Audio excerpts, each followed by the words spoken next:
beriman. Sedang mereka tidak diuji lagi. Sebenarnya dari pertanyaan ini pun sudah tersirat bahwa semua manusia yang mereka menyatakan dirinya beriman pasti akan diuji.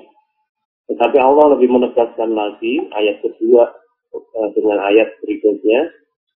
Dan sesungguhnya kami telah menguji orang-orang sebelum mereka, maka sesungguhnya Allah mengetahui orang-orang yang benar dan sesungguhnya Dia mengetahui orang-orang yang benar. Kalau di sini ada kalimat yang mengatakan sesungguhnya Allah mengetahui orang-orang yang benar, sesungguhnya Dia mengetahui orang-orang yang bisa. Allah itu mengetahui apa saja ya yang terjadi maupun yang belum terjadi, ya baik sebelum diuji maupun sudah diuji. Allah itu sudah tahu. Tidak pernah pengetahuan Allah dibatasi oleh ruang dan waktu. Ya, pada hakikatnya kalau kita menerima ujian dari Allah itu adalah untuk diri kita sendiri, agar kita ngerti kualitas keimanan itu, kualitas keimanan kita itu setingkat apa, setinggi apa, baik apa kan gitu. Ya, dimanapun kita berada, ya kapanpun kita ada, setinggi apapun tingkat keilmuan kita atau serendah apapun tingkat keimanan kita, ya pada hakikatnya kita semuanya akan mentok kepada ujian itu. Ya, tinggi apapun ilmu yang kita miliki menjadi tidak bermakna, menjadi tidak ada manfaatnya di dalam pembentukan kepribadian kalau pada akhirnya tidak ditransformasikan ke dalam amal di depan sehari-hari. Amal pun kalau kita itu hanya sekedar amal-amalan, hanya sekedar ikut-ikutan, bukan menjadi kepribadian, itu pun juga tidak ada nilainya di hadapan Allah. Karena dia hanya lelamisan, hanya ikut-ikutan, hanya amal karena manusia dan sebagainya. Nah tentu saja amal yang mempunyai nilai positif nanti yang merupakan amal yang merupakan bagian dari kepribadian kita, bagian dari karakter kita, bagian dari akhlak kita. Maka muaranya hidup beragama, muaranya belajar agama, muaranya beraktivitas di musola, muaranya beraktivitas di pengajian, itu adalah pada pembentukan karakter ini, pada pembentukan akhlak karimah itu sendiri. Nah, tentu saja kalau agama itu sudah berubah menjadi akhlak, kalau agama itu sudah berubah menjadi kepribadian, ya, nah orang seperti inilah yang paling siap untuk senantiasa menghadapi ujian itu, gitu. Ya, ketika kita berhadapan dengan malaikat atau kita berhadapan dengan Allah nanti di hari kiamat, ya, aksesoris duniawi, ya, itu tidak ada manfaatnya sama sekali. Apakah kita keturunan Nabi, ataukah kita keturunan kiai, ataukah kita menjadi keturunan raja, sultan dan sebagainya. Apakah kita menjadi orang kaya gitu?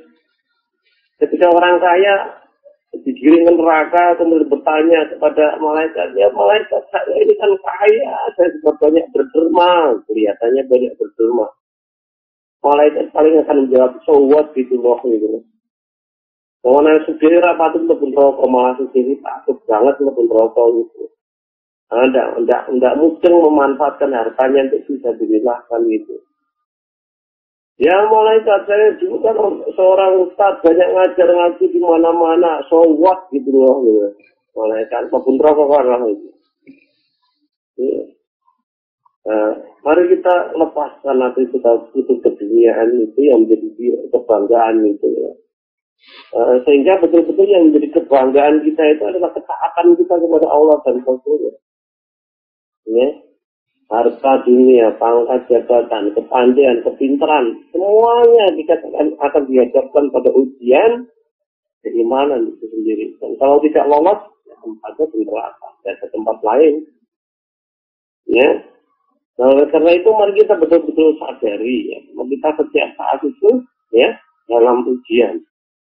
Ujian paling panjang kita hadapi, sejak kita akhir balik, sejak kita beragama ini sampai nanti mati. Ya, Mungkin saja sekarang ini kita bisa aktif di pengajian, aktif di musola, kumpul dengan orang-orang soleh. Dan kelihatannya menyenangi agama, kelihatannya senang beramal soleh.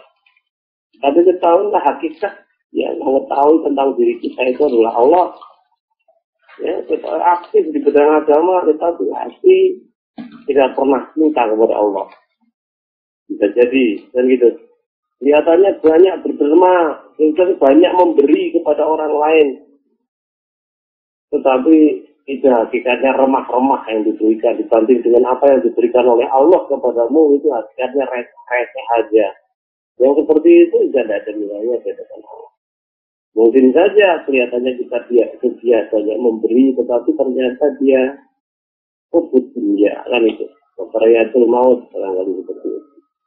Nah, oleh karena itu, mari jangan sampai kita tertipu oleh segala macam aksesoris dunia. Kita segera sadari bahwa kita semuanya mati, dan ketika mati kita harus dalam keadaan qalbin salim. Hati kita betul-betul harus dalam keadaan bersih, ya, dari kecintaan segala macam duniawiah, ya, digantikan dengan kecintaan kepada Allah. Ya, tidak ada yang lain, dan gitu. Hati kita, akidah kita betul-betul bersih, ya, dari segala sesuatu yang bersifat duniawiah, ya. Kita isi satu lembaran, kita tauhid, tidak ada yang lain. Ya, kita senantiasa diingatkan oleh Allah di dalam surat Al-Anbiya, ya, surat ke-21 ayat 35, ya. Di situ dikatakan a'udzubillahi minasyaitonir rajim. Kullu nafsin dha'iqatul maut wa nabluukum bisyarri wal khairi fitnah wa ilaina turja'un. Tiap-tiap yang berjiwa akan merasakan mati. Presiden juga mati, gubernur mati, bupati mati, ya, camat mati, lurah mati, semuanya akan mati. Kullu nafsin, ya, semua yang berjiwa, semua yang hidup itu pasti akan merasakan kematian. Termasuk kita. Nah, kita sendiri katanya sudah yakin bahwa mati itu pasti akan datang. Semuanya orang mati, katanya yakin seperti itu. Tapi kenapa tidak mempersiapkan diri? Ya.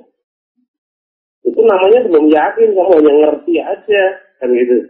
Kalau kamu betul-betul yakin bahwa semua orang akan mati, termasuk kamu akan mati, ya sudah pasti kamu dengan sungguh-sungguh mempersiapkan kematian itu.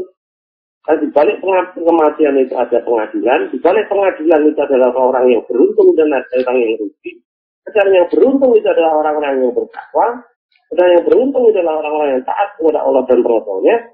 Maka orang yang yakin akan datangnya kematian itu pasti mempersiapkan diri dengan membangun hatinya untuk taat kepada Allah dan Rasul-Nya.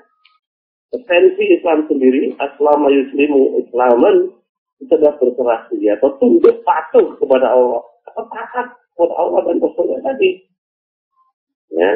Maka kalau ada orang yang menyatakan dirinya orang Islam, ada orang yang banyak berdoa berharap untuk selamat di dunia wa akhirah, banyak orang yang sergap senantiasa sholat malam dan sebagainya.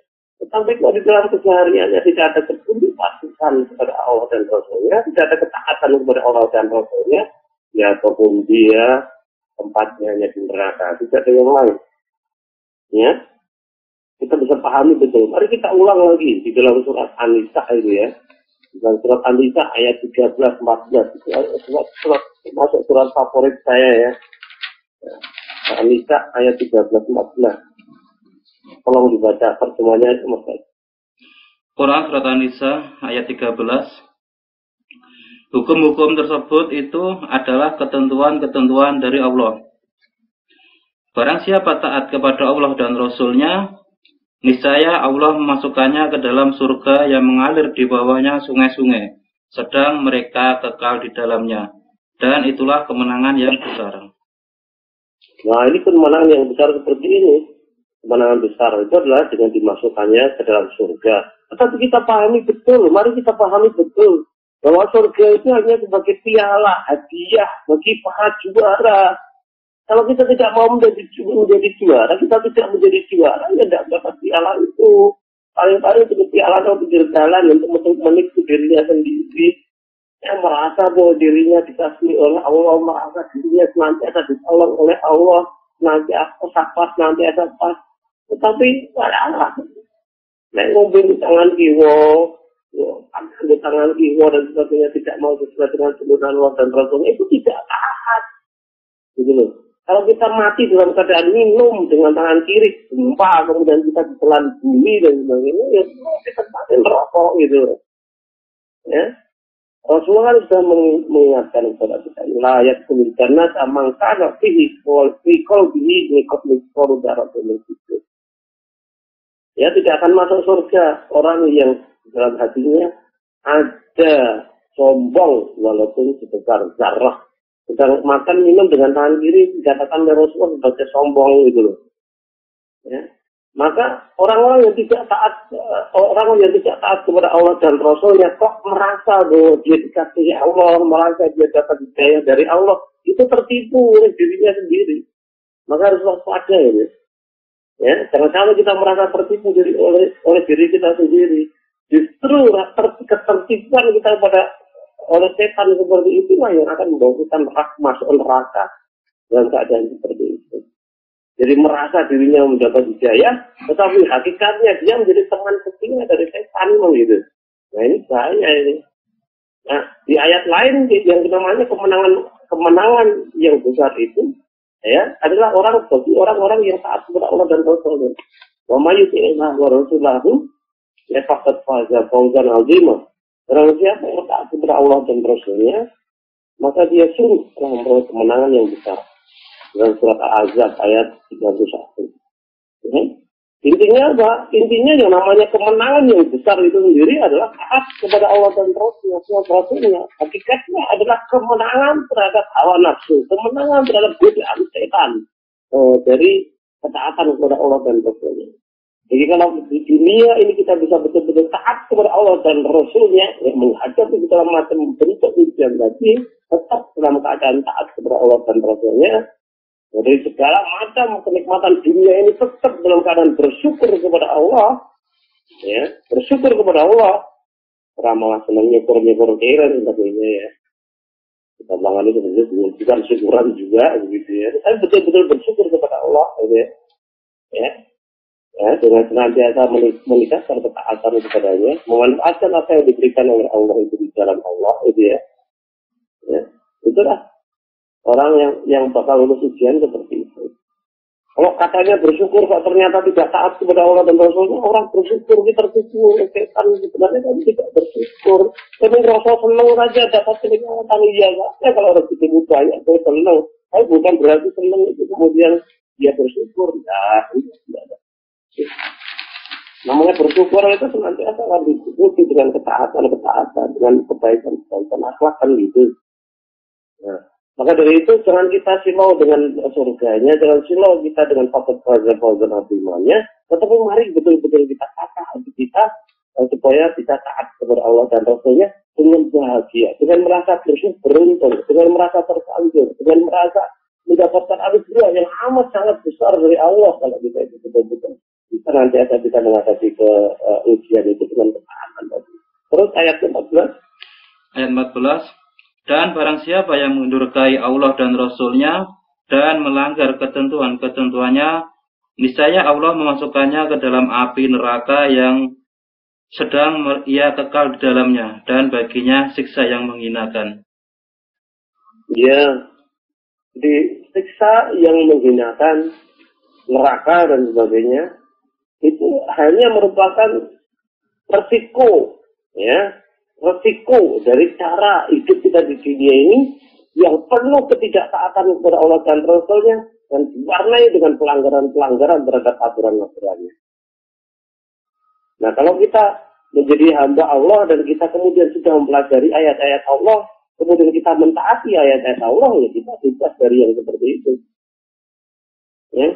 Yang menjadi masalah adalah kita itu sudah belajar ayat-ayat Allah, kita sudah ngerti ilmunya sudah banyak, tetapi yang teori tidak diamalkan gitu. Ya. Nah itu yang nanti jawaban kenapa saya mau berneraka, kalau saya mau supir dan sebagainya, atau mau supir saya mau melakukan rokok, saya lihat gitu ya. Supir itu juga bisa melakukan rokok, pinter juga bisa melakukan rokok, pejabat juga bisa usahanya juga melakukan rokok gitu. Nah, yang pertama belum kita seperti itu. Ya. Kemudian berikutnya tadi dikatakan wa nabluukum bisyarri wal khairi fitnah, ya, dan Allah akan menguji kita dengan kejelekan dan kebaikan, ya, seperti ujian. Ya. Di sini aja hanya ada dua itu aja, baik, buruk, gitu ya. Nah, kalau kita sering mendapatkan kebaikan, sering mendapatkan rezeki, kenaikan pangkat dan sebagainya, tetapi kemudian kita tidak bersyukur, berarti kita tidak lulus. Nah, syukurnya bagaimana? Hanya dengan lulus tidak, tentu dengan perbuatan. Kalau naik pangkat, ya dimanfaatkan kenaikan pangkatnya atau posisinya baru di jalan Allah, untuk dakwah ilallah dan sebagainya. Ya, kalau dapat rezeki ya dimanfaatkan rezekinya untuk mendukung langkah fisabilillah dan sebagainya.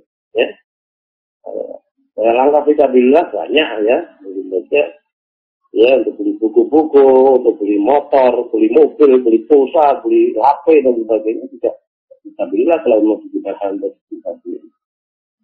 Ya, kemudian kejelekan ya kalau tidak baik ya jelek, adanya hanya dua itu aja.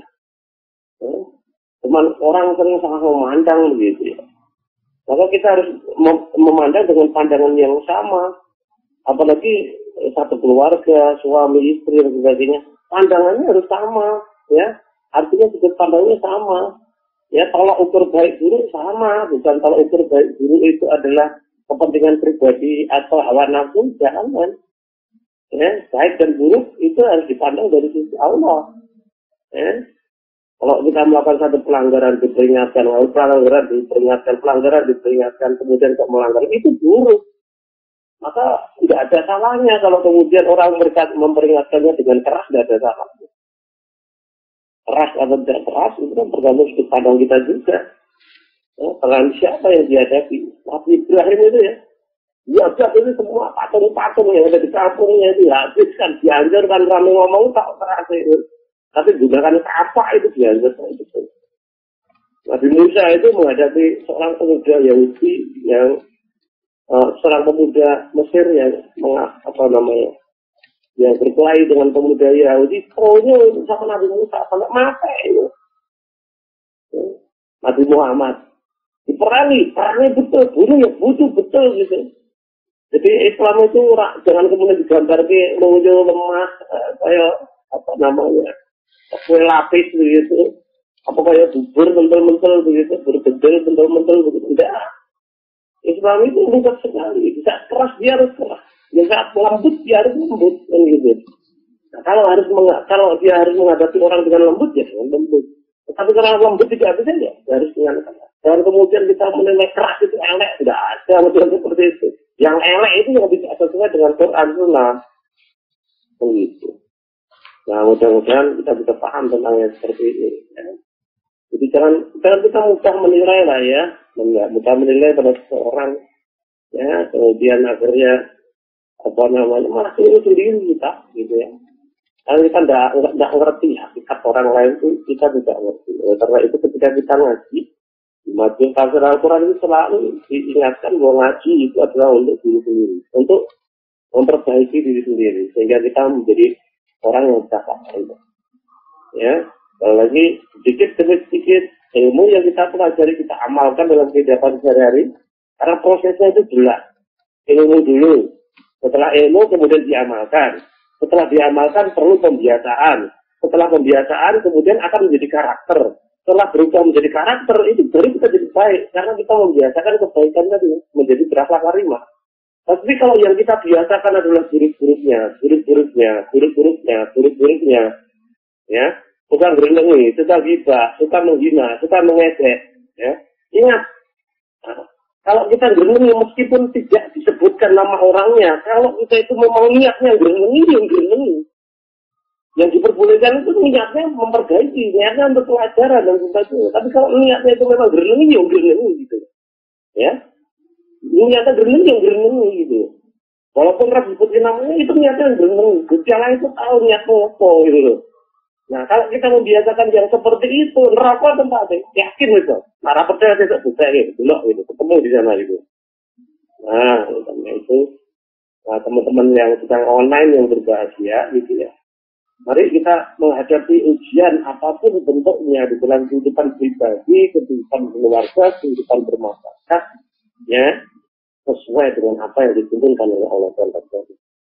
Jangan sampai ya apa yang kita menyimpang dari garis ketaatan kita kepada Allah dan Rasulnya.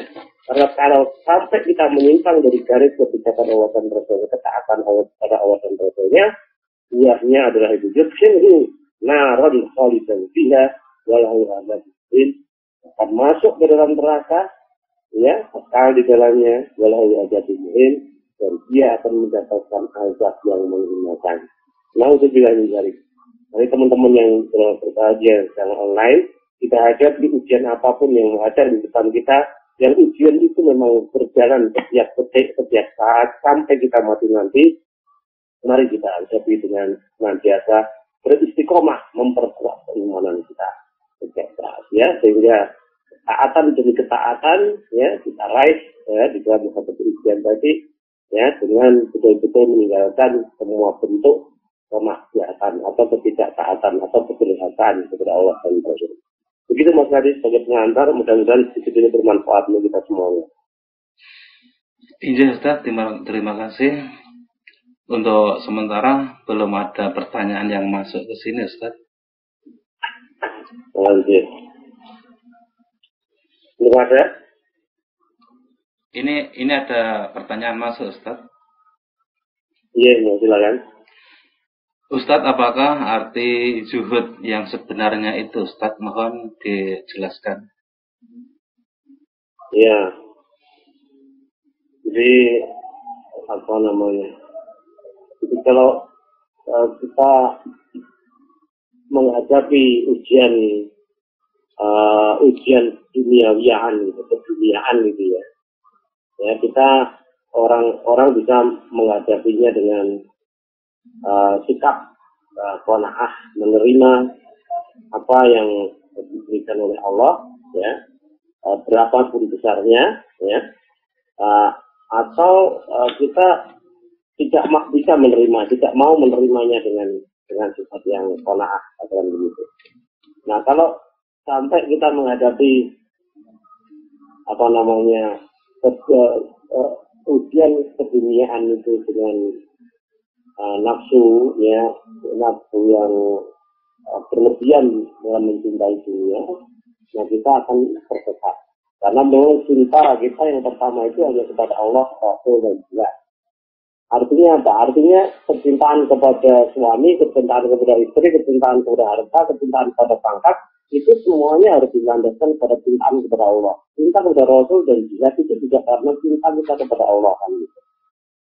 Nah, orang yang mereka itu jihad ya, jihad dalam konteks dunia ya, mencukupkan dengan apa yang diberikan oleh Allah dan Rasulnya, ya, yang diberikan oleh Allah kepadanya, diberikan oleh Allah kepadanya, itu termasuk dalam kategori seperti itu. Tidak peduli apakah dia kaya, tidak peduli apakah dia miskin, ya, dia tidak akan tertipu oleh dunia ini, ya.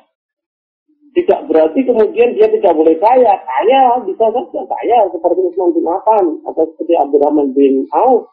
Tetapi ketika mendengar berita bahwa apa namanya, bahwa dia akan masuk surga dengan merangkak, segera saja, ya, seluruh kafilah dagangnya 700 ekor onta beserta dengan dagangannya yang ada di atasnya itu dia infakkan untuk fisabilillah, ya, supaya dia tidak masuk surga dengan merangkak gitu loh, ya. Oleh karena itu monggo kita rasa yang seperti itu. Utsman bin Affan juga seperti itu, ya. Jadi kalau memang dia tidak memiliki harta banyak, ya tidak ada masalah, dia terima dengan senang hati apa keputusan Allah tentang harta kepadanya. Tetapi ketika dia punya harta yang berlimpah pun, ya, dia pakai secukupnya saja. Kemudian sebagian besar yang dia miliki itu dia nafkahkan fisabilillah, kan gitu. Mudah-mudahan yang seperti itu bisa kita amalkan dalam kehidupan sehari-hari, ya. Jangan sampai kita tertipu, ya, apa namanya, oleh dunia ini, karena dunia ini memang tugasnya untuk menipu kita, ya, sehingga bisa selamat dalam kehidupan dunia ini nanti. dan berbuah keselamatan juga pada akhirat. Kita pahami betul harta dunia itu juga merupakan cobaan untuk kita semuanya, ya, sehingga jangan sampai kita saja di dalam menghadapi cobaan itu. Itu Mas, mudah-mudahan bermanfaat. Iya, terima kasih Ustadz. Ini ada pertanyaan lagi. Iya. Ustadz, bagaimana cara menanamkan rasa dalam hati agar dalam melakukan segala sesuatu selalu didasari untuk mengharap ridho Allah, bukan untuk mengharap pujian atau yang lainnya, Ustadz? Betul, ya. Ya, selalu kita sadari, selalu kita ingat, ya, bahwa hidup di dunia ini ada yang sementara, ya, bahwa hidup yang kekal itu adalah akhirat, ya, yang pertama. Yang kemudian senantiasa menyadari bahwa Allah itu selalu mengawasi, malaikat senantiasa mencatat, ya, amal perbuatan kita, sehingga semua amal perbuatan kita, termasuk juga tutur kata, bahkan apa yang kita pikirkan, itu kita biasa tata dengan baik sehingga sesuai dengan kehendak Allah dan Rasulnya. Ya, kita betul-betul pahami betul setiap kata, setiap ucapan, setiap perbuatan itu akan kita pertanggungjawabkan di hadapan Allah. Wa may ya'mal mithqala dzarratin khairan yarah wa may ya'mal mithqala dzarratin syarran yarah, kan itu. Kemudian betul-betul kita pahami betul kalau sudah masuk neraka kita tidak akan keluar lagi. Jangan sampai kita kemudian salah berpendapat, wah nongkrong sebentar kemudian kita masuk surga. Tidak bisa. Ya, orang yang ahli neraka itu betul-betul tidak akan keluar. Ahli surga itu tidak akan merasakan kosongnya ahli neraka. Bahkan mendengar suaranya ahli neraka itu tidak bisa.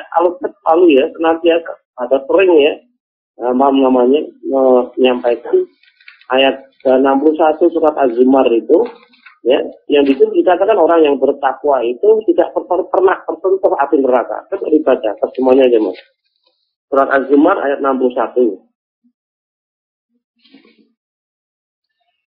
Dan Allah menyelamatkan orang-orang yang bertakwa karena kemenangan mereka. Mereka tiada disentuh oleh azab neraka dan tiada pula mereka berduka cita. Ya, mereka tidak pernah disentuh oleh api neraka, gitu ya. Ya tidak berduka cita jelas karena tidak pernah tersentuh api neraka. Mereka dalam kebahagiaan yang kekal begitu. Dan kemudian kita enak saja memahaminya dengan nanti lebih rokok, dicubit-cubit, digeret-geret, dipancing-pancing. Nanti kalau ada amal yang iman sedikit, nah, kemudian dia akan masuk surga. Orang itu kalau ada iman walaupun sedikit dalam hatinya tidak mau berkompromi dengan kebatilan. Kalau dia kompromi dengan kebatilan, apalagi mengamalkan kebatilan, itu tidak ada iman, gitu loh, tidak ada iman. Ketika Rasulullah itu menjelaskan yang namanya iman itu yazid wa yanqus, bertambah dan berkurang, itu beliau juga melengkapi dengan bertambahnya iman itu dengan ketaatan dan berkurangnya iman itu dengan kedurhakaan, ketidaktaatan. Artinya kalau yang kita lakukan itu pelanggaran, ketidaktaatan, iman kita hilang di situ. Hadis lain menjelaskan ketika seorang pencuri ketika mencuri dia tidak beriman, seorang pezina ketika berzina dia tidak beriman gitu. Ya, maka orang-orang yang masuk neraka itu karena mereka memang berbuat maksiat kepada Allah atau ya kejadian maksiat atau durhaka.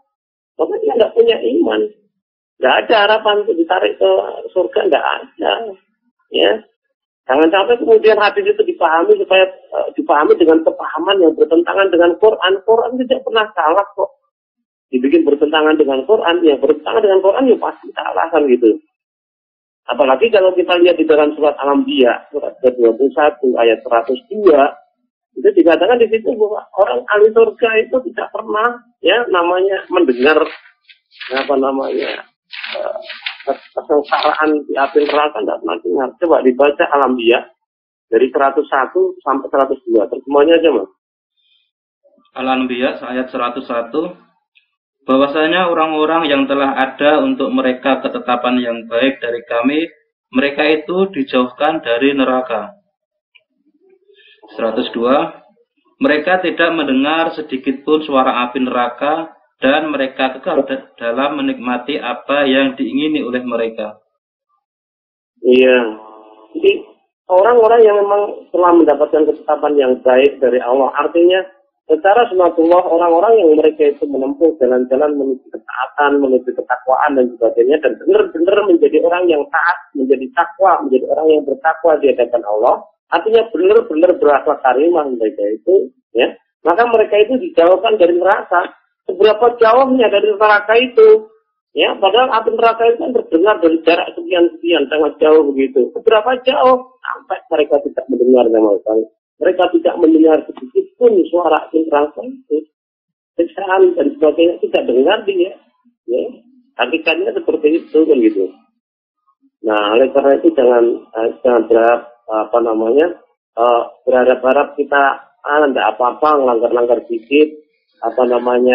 Nanti bertobat ya, atau masuk neraka atau nanti masuk surga lagi. Kalau di dalam prinsip kita masih ada perasaan pemikiran yang seperti itu, maka pelanggaran-pelanggaran itu akan kita lakukan berulang dan berulang lagi. Kalau seperti itu kita tidak bisa menghadirkan Allah ya, di dalam hati kita masing-masing. Ihsan itu tidak akan tumbuh di dalam hati kita.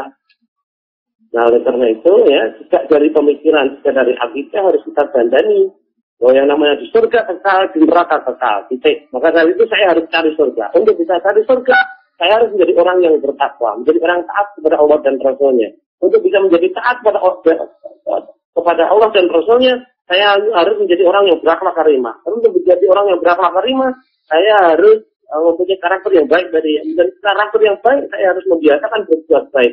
Supaya bisa membiasakan berbuat baik, saya harus beramal yang baik-baik. Supaya bisa beramal yang baik-baik, saya harus tahu apa yang baik-baik. Supaya tahu apa yang baik-baik, saya harus belajar Quran dan Sunnah. Ya, setelah itu baru kita bersama. Jangan hanya banyak belajar saja kemudian tidak mau mengamalkan. Jangan hanya sekedar mengamalkan saja tidak mau menjadikan kebiasaan dalam kehidupan sehari-hari. Ya, harus kita biasakan supaya berproses, ya, merubah diri kita, ya, dengan proses internalisasi sehingga akhlak kita berubah, karakter kita berubah. Yang tadinya jelek menjadi baik, yang malas menjadi rajin, yang jujur menjadi dermawan, ya, dan seterusnya dan seterusnya. Nah, mudah-mudahan itu bermanfaat bagi kita. Itu Mas Gadri. Terima kasih Ustaz. Ada pertanyaan lagi? Ustaz, ya. Yang demikian ini termasuk hukuman atau ujian Ustaz?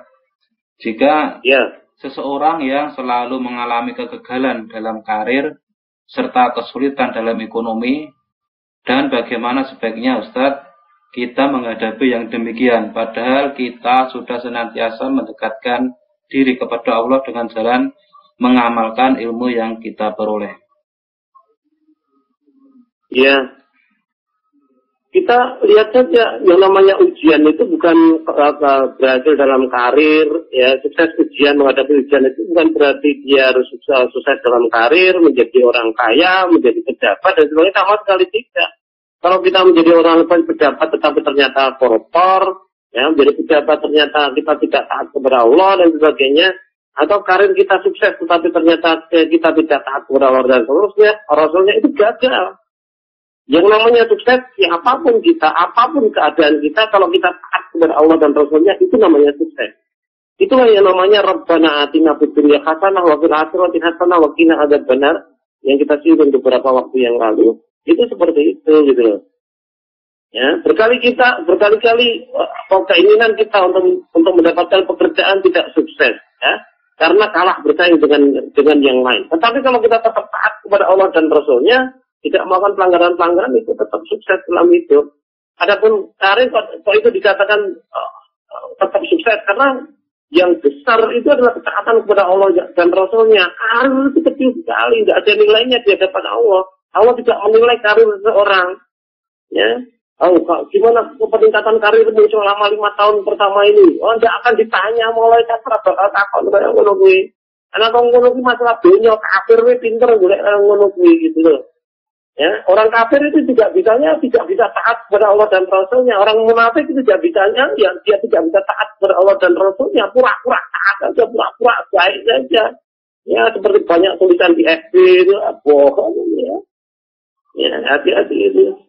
Twitter atau yang lainnya itu ya. Kebohongannya, kemunafikan itu yang ditumpuk di situ. Ya, maka kita harus hati-hati seperti itu. Ya. Jadi kekayaanmu meningkat berapa selama 5 tahun pertama ini gitu. Orang ditakoknya itu gejala gitu loh. Nggak ditakoknya sama sekali. Tetapi yang dilihat bagaimana ketaatan hatimu kepada Allah dan Rasulnya kan gitu. Kamu gagal berkarir, tetapi kamu tetap sukses dalam bertaat kepada Allah dan Rasulnya, kamu menjadi orang yang sukses. Kalau Allah menilai seseorang sukses, meskipun seluruh dunia mengatakan dia gagal, tetap saja dia menjadi orang yang sukses. Gitu loh. Nah, mungkin saja orang-orang kaya, orang-orang yang sukses dalam leadership dan sebagainya, atau bisnis dan sebagainya, itu dikatakan sukses oleh manusia. Tetapi di hadapan Allah, bisa saja dia termasuk orang paling gagal di dunia ini.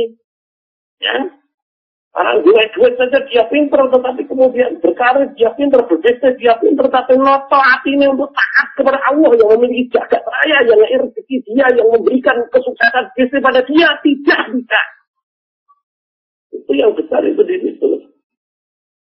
Nah, oleh karena itu jangan sampai kita tertipu oleh dunia, ya, merasa rendah, merasa kecil, merasa ngrokro, karena gagal untuk mendapatkan karir yang baik. Jangan sampai orang beriman tidak begitu. Gagal atau sukses dalam berkarir, saya tetap menjadi orang yang beriman. Bisa menepuk gagal. Nah, kemudian berikutnya, tentang karir yang gagal, perlu kita petani penyebabnya apa. Saya ngamar ini gagal, ngamar itu gagal. Memang betul karena kompetisinya itu sangat tinggi, kompetitif sekali sekarang. Nah, untuk menghadapi kompetisi yang sangat tinggi tadi, gitu ya, nah kita perlu meningkatkan kualitas intelektual kita. Jangan hanya yang kita garap moral kita saja, integritas moral saja, tidak. Integritas moral itu utama. Tetapi kemudian berikutnya, berikutnya kita perlu memperbaiki intelektual kita, keterampilan kita, pengetahuan kita, kepandaian kita, aspek kognitif kita tingkatkan, ya, aspek psikomotor kita tingkatkan, gitu loh. Nah, perang itu ibaratnya kalau yang namanya moralnya tadi tentaranya, tetapi tentara maju perang gotong mati. Maka perlu senjatanya ditingkatin, pertama pistol, kedua begini, kemudian mungkin mitralir, mungkin tank, kemudian helikopter, mungkin pesawat terbang, dan sebagainya. Pesawat terbang itu juga meningkat, F5, F16, sekarang M35 dan sebagainya. Kita tingkatkan ke sana. Itu ujung tombak perjuangan menghadapi persaingan di dunia ini dengan kemajuan intelektual kita. Maka orang Muslim itu tidak layak untuk malas moto, untuk malas menambah keterampilan, untuk kursus ini, les ini, les itu, gitu. Ya. Beberapa waktu yang lalu saya menyaksikan acara Big Andy, ya, ini televisi itu. Kebetulan yang diwawancara itu Agnes Monica. Ya. Ketika dia ditanya tentang mana berkarir nyanyi atau di sinetron, ya, dia menjawab dia tuh, saya senang nyanyi, karena nyanyi itu waktunya lebih bebas. Kalau sinetron waktunya full time untuk berurusan dengan acting itu. Tetapi kalau nyanyi, waktu untuk fitness, dia punya waktu untuk les ini, les itu, indah sekali jawaban itu. Untuk sampai meningkatkan keterampilan. Padahal dia sudah setingkat diva, ya, musik, ya, sekarang ini, penyanyi sekarang ini. Tapi masih seperti itu, les ini, les itu, gitu. Oleh karena itu teman-teman yang sedang berada di Korea, sedang berada di Jepang, mungkin fasilitas begitu ada untuk meningkatkan kursus keterampilan apapun di situ. Manfaatkan betul, ya, kuasai banyak pengetahuan, kuasai banyak keterampilan, ya, nanti akan bermanfaat untuk masa depanmu. Di samping itu, teman-teman yang berbahagia, bagi orang tua saya menasihatkan, ya, mumpung panjenengan masih muda, banyaklah beramal soleh kepada orang-orang yang panjenengan kenal, ya. Banyaklah beramal soleh kepada siapapun yang berada di dekat Anda yang Anda kenal. Banyaklah menolong, banyaklah membantu. Ya. Suatu saat, mungkin 10, mungkin 20, mungkin 30 tahun lagi, panjenengan ketika membutuhkan pertolongan, yang akan menolong, Allah akan menolong melalui orang-orang yang pernah panjenengan tolong ini. Saya merasakan itu, saya menikmati itu. Ya. Nah, oleh karena itu panjenengan teman-teman ini yang masih muda ini, ya, mari bikinlah diri kita itu getol untuk banyak beramal soleh. Bikinlah diri kita itu getol untuk menolong orang lain, membantu orang lain, memfasilitasi orang lain untuk mendapatkan kebaikan. Ya, sehingga suatu saat, ya, insya Allah ketika panjenengan membutuhkan, suatu saat nanti Allah akan menolong, ya, melalui orang-orang yang panjenengan kenal itu. Ya, kalau orang yang dari antah berantah tidak kenal sama sekali, mau membantu Anda gimana? Tidak mungkin. Jalannya susah seperti itu. Tapi orang-orang yang panjenengan kenal, panjenengan pernah bantu dia, panjenengan pernah fasilitasi dia untuk memperoleh kebaikan, keuntungan dan sebagainya, itulah nanti yang akan datang diutus oleh Allah untuk membantu panjenengan. Nah, monggo lah ya. Ini mumpung saya mengingatkan seperti itu dari pengalaman pribadi gitu. Itu Mas Hadi. Ya, terima kasih Ustaz. Ini ada pertanyaan lagi di luar tema ini tadi Ustaz. Ya. Ustaz mohon dijelaskan tentang dasar atau dalil larangan wanita ikut mengantarkan jenazah ke makam Ustaz. Larangan mengantarkan jenazah ya? Iya. Iya. Jadi kalau larangannya secara eksplisit itu saya sendiri belum pernah mengetahui, karena namanya Aisyah itu juga pernah ziarah kubur dan sebagainya. Tetapi yang terjadi di dalam pemakaman pemakaman mayit itu yang terjadi di situ kan yang bekerja banyak laki-laki, ya, yang urusan kan banyak laki-laki. Sehingga kalau kemudian kita datang begitu ke kubur dan sebagainya itu nanti terjadi ikhtilat. Ikhtilat itu artinya terjadi percampuran laki-laki dan perempuan. Yang itu yang dilarang gitu. Ya jelas yang seperti itu tidak diperkenankan di dalam Islam gitu. Oleh karena itu, ya kita hindari kan gitu. Karena apa manfaatnya ngikuti jenazah sampai ke kuburnya untuk mengesok itu. Kalau dia mau mendem mau piye kan itu. Wong mayit wanita juga enggak ada wong lanang semua gitu ya. Ya mayit laki-laki juga seperti. Kalau karena itu tetap berusaha menjaga diri supaya tidak terkubur di dalam istilah tadi, percampuran laki-laki perempuan tadi kan gitu. Ya, itu Mas Hadi. Ya, terima kasih Ustaz. Untuk sementara sudah tidak ada pertanyaan yang masuk lagi Ustaz. Ya. Nah, kalau itu teman-teman yang berbahagia, mari segera kita sadari betul ya bahwa yang namanya muara dari segala hidup beragama ini adalah kebaikan akhlak kita masing-masing. Kalau kita beragama tetapi akhlaknya tidak baik, tidak menjadi baik, ya tidak berakhlak karimah, ya namanya itu beragama kita tidak sukses. Ya. Jadi muara dari seorang santri untuk menuntut ilmu, ngaji dan sebagainya itu bukan berhenti kepada ilmu pengetahuan yang banyak. Ilmu yang banyak pun bisa masuk neraka kalau ilmunya itu tidak betul-betul diamalkan. Amalkan dalam konteks menurut agama Allah, menurut penilaian Allah, bukan menurut penilaian siapapun, bukan menurut penilaian istri, bukan menurut penilaian suami, ya. Penilaian istri suami mungkin saja bias karena kepentingannya berbeda-beda. Kalau kepentingannya tidak terpenuhi, ya mungkin dia menilai ini jelek, itu jelek dan sebagainya. Bukan, tetapi bersandar kepada penilaian Allah kan gitu ya. Ya, baik itu menurut Allah, buruk itu menurut Allah ya. Jadi tidak perlu kita menyandarkan penilaian itu kepada suami atau istri atau kepada siapapun dalam konteks kebaikan dan keburukan itu ya. Penilaian. Iya. Kita lanjutkan. Jadi mari kita konsentrasi ya, untuk membangun diri kita betul-betul untuk menjadi orang yang berakhlak karimah. Kalau kita tidak menjadi orang yang berakhlak karimah, kita akan rugi kan gitu. Jadi seorang santri yang belajar ngaji, belajar pengetahuan, itu muaranya tidak hanya sekedar ngerti banyak ilmu, tetapi muaranya adalah tetap mengamalkan ilmu itu dan akhirnya muaranya yang kita harapkan adalah akhlak karimah itu tadi. Tapi kita perlu proses untuk menjadi orang berakhlak karimah seperti saya uraikan minggu tadi. Sekarang saya uraikan maju. Yang pertama kita adalah belajar Quran dan Sunnah, ya, karena kebaikan itu ada dalam Quran dan Sunnah itu tadi. Ya, kemudian setelah kita mengerti tentang Quran dan Sunnah ini kita amalkan. Ya, kita amalkan itu kemudian kita ulang lagi, amalkan lagi, ya, sehingga menjadi kebiasaan, ya, kebiasaan yang kita lakukan, ya, kebiasaan kita bersikap, kebiasaan kita beramal, ya, itu nanti akan berubah menjadi kepribadian. Nah, kepribadian yang terbentuk oleh Quran dan Sunnah, kepribadian yang terbentuk oleh nilai-nilai moral yang diajarkan oleh Allah dan Rasulnya, yang diajarkan oleh Quran, itu yang dikatakan sebagai kepribadian yang karimah atau akhlak yang karimah kan itu. Nah, kangen lamun, terbagikan punggit bertujuan. Ya, kalau kita sudah ngerti ilmunya, ngerti Qur'annya, ngerti sunnahnya, ngerti jarinya, kemudian kita hanya ngamalkan sesekali saja. Amalkan tidak menjadi kebiasaan, tidak mereka menjadi kepribadian gitu.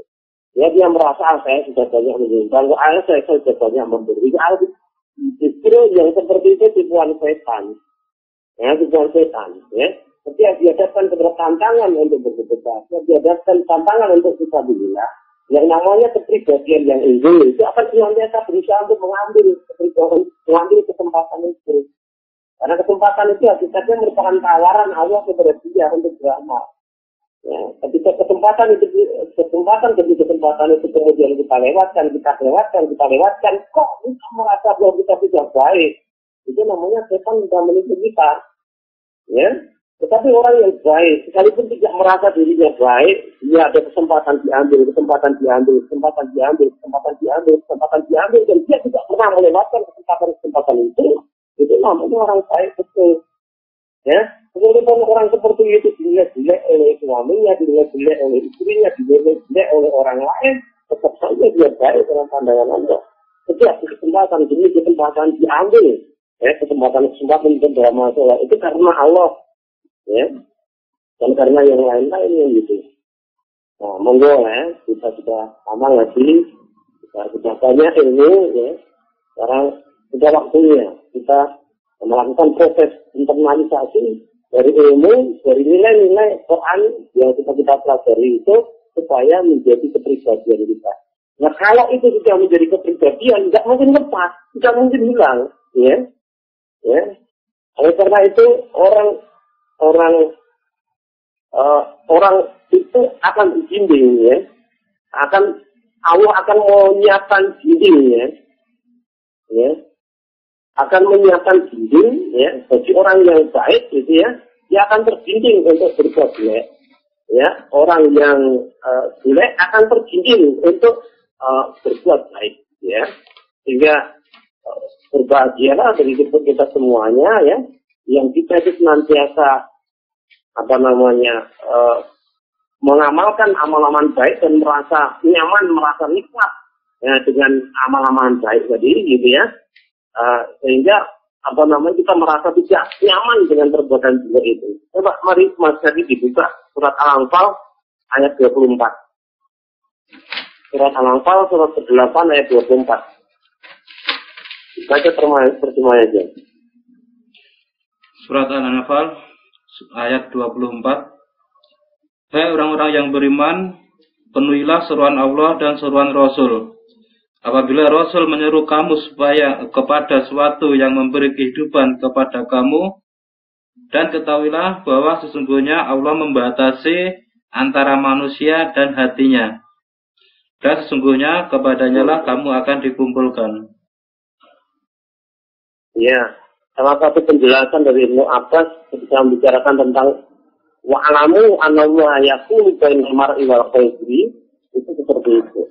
Artinya orang beriman, orang-orang yang soleh, orang yang baik itu terbimbing untuk berbuat jelek. Tidak mudah untuk berpengaruh untuk berbuat jelek itu. Sedang orang-orang kafir yang memang tidak membiasakan diri untuk beramal soleh, ya dia terbimbing untuk tidak beramal soleh. Oleh karena itu, ya, sebagai bentuk rasa syukur kita kepada Allah, karena kita sudah menjadi orang yang beriman, kita sudah menjadi orang yang berilmu, ya, maka segera. Bentuk kepribadian Muslim itu dengan membiasakan amal-amal, sikap-sikap yang sesuai dengan kehendak Allah dan Rasulnya. Amal-amal dan sikap-sikap yang Islami. Sehingga sikap itu menjadi bagian yang tidak terpisahkan daripada diri kita ketika kita menghadapi segala macam situasi, yaitu sikapnya Islami. Ya, sikap Islami tidak kemudian membiarkan anaknya berbuat jelek, dibiarkan istrinya, suaminya berbuat jelek, tidak seperti itu. Sikap Islami itu ya mengingatkan dengan tegas kalau itu ada kekeliruan. Kalau diulang lagi, tegas lagi, kalau diulang lagi, keras lagi. Maka dari itu Rasulullah memberikan contoh kepada kita semuanya, ya, supaya mengajak anak kita untuk sholat pada saat 7 tahun. Ya, kemudian pada saat 10 tahun dia tidak mau sholat, maka pukullah dia, gitu. Pukul itu, orang ngomong tok, gitu. ngomong tok tahun ngomong tok ya nanti jadi melanggar terus kata Allah seperti itu.